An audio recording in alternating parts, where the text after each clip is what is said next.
বন্ধুরা, আজকে বানাবো মিঠা তরকারি। তো এখানে আমি সাদা তেল গরম করতে দিয়েছি। এবার আমি দিয়ে দেবো এতে জিরে অল্প, তার শুকনো লঙ্কা, দারচিনি, এলাচ, আর দেব দুটো তেজপাতা দিয়ে আমি এটাকে ফোড়ন দিয়ে আমি দিয়ে দেবো বিনস, আলু, ক্যাপসিকাম।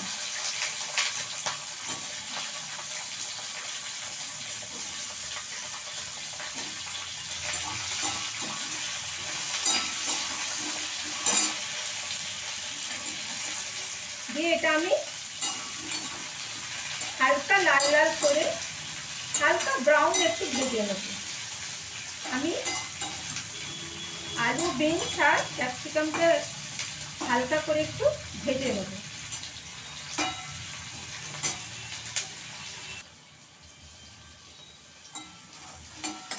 এখানে আমার আলু ক্যাপসিকাম নরম হয়ে গেছে। এবার আমি এতে দিয়ে দেবো আন্দাজ মতো নুন। নুনটা আমি একবারই দেবো, আর দেব নুনটা আমি একবারই দেব, বারবার দেব না, কেন এটা আরে অনেক কিছু পড়বে। একবারই আমি নুনটা দেব।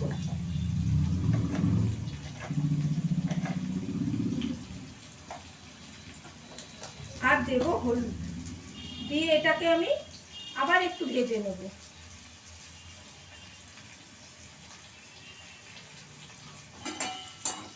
নুন হলুদ দিয়ে আবার আমি সবজিটাকে একটু ভেজে নেব। এখানে আমার বিনস, আলু, ক্যাপসিকাম ভাজা হয়ে গেছে সুন্দর করে। এখানে আমি দিয়ে দেবো ধনে গুঁড়ো, অল্প ধনে গুঁড়ো দেব, বেশি মশলা এতে দেবো না। অল্প একটু ধনে গুঁড়ো,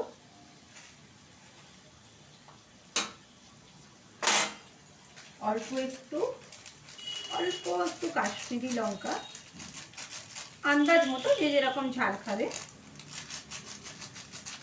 যেহেতু এটা মিঠা তরকারি, তো ঝাল তো একটু দিতেই হবে, শুধু মিষ্টি দিলে তো আর খাওয়া যাবে না। তো এটা দিয়ে আবার আমি একটু কষে নেব।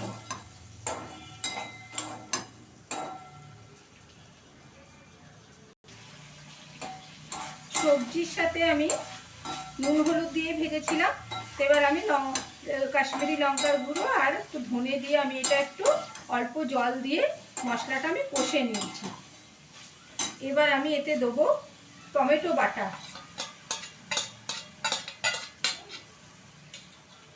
টমেটো বাটা দিয়ে এবার আমি আরও 2-4 মিনিট এটা একটু সামান্য হাই ফ্লেমে, মিডিয়ামে দিয়ে আমি এটা আবার ভেজে নেব। এখানে আমি টমেটো দিয়ে 2-4 মিনিট আবার একটু কষে নিয়েছি, যাতে কাঁচা টমেটোর গন্ধটা চলে যায়। এবার আমি দিয়ে দেবো এতে গ্রেট করা গাজর আর দুটো কাঁচা লঙ্কা। এই গ্রেট করা গাজর আর কাঁচা লঙ্কাটাই আসল মিঠা তরকারি। এখানে গাজর কুচিয়ে দিলে ভালো লাগবে না, গ্রেট করে দিলেই ভালো লাগবে। এবং এর সাথে আরও অনেক কিছু পড়বে, তবেই এটা মিঠা তরকারি হবে। এটা রুটি পরোটার সাথে খুব ভালো লাগে খেতে। তো আমি গাজরটা সবজির সাথে আমি ভালো করে মিশিয়ে আমি 3-4 মিনিট আমি একটু গাজরটা কাঁচা গন্ধটা আমি যাতে চলে যায় আমি একটু কষে নেব। গাজর দিয়ে মোটামুটি আমার একটু কষা হয়ে গেছে, যাতে গাজরের কাঁচা গন্ধটা চলে গেছে। হ্যাঁ, এবার আমি এতে দিয়ে দেবো আমার সেই বাড়িতে তৈরি করা মশলা, যা এতে আছে আপনার ধনে, জিরে, মৌরি, গোলমরিচ, শুকনো লঙ্কা, তেজপাতা, লবঙ্গ, এলাচ, বড় এলাচ, ছোট এলাচ, দারচিনি সব দিয়ে এটা আমি অল্প ফ্রাই করে আমি এটা মশলাটা তৈরি করেছি। এটা আমি একটু সব তরকারিতে দিই, আমার ভালো লাগে। তো আমার ভাজা মশলা দিয়ে কষা হয়ে গেছে। এবার আমি দিয়ে দেবো আমার বাড়িতে তৈরি করা একটু ছানা। যে যেরকম ছানা দিতে পারে সে সেরকম ছানা দিয়ে মিক্স করে নেবে পুরো তরকারিটা। তো আমি এখানে ছানা ভালো করে পেস্ট করে গ্রেট করে রেখেছিলাম একটু। এবার আমি ছানাটা তরকারির সাথে ভালো করে মিশিয়ে নেব।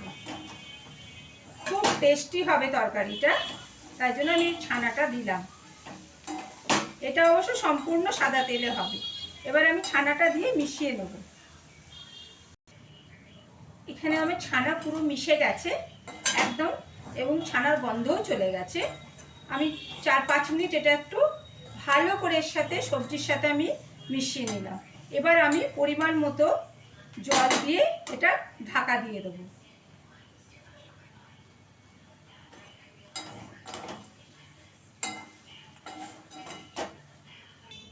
এখানে আমি পরিমাণ মতো জল দিয়ে দিয়েছি যাতে আলুটা সিদ্ধ হয়। দিয়ে আমি এটা ঢাকা দিয়ে দেবো। 5 মিনিট জন্য আমি এটা শিম আঁচে রেখে দেবো। তো হয়ে গেছে আমার মিঠা তরকারি, একদম মাখা মাখা হবে, ঝোল থাকবে না।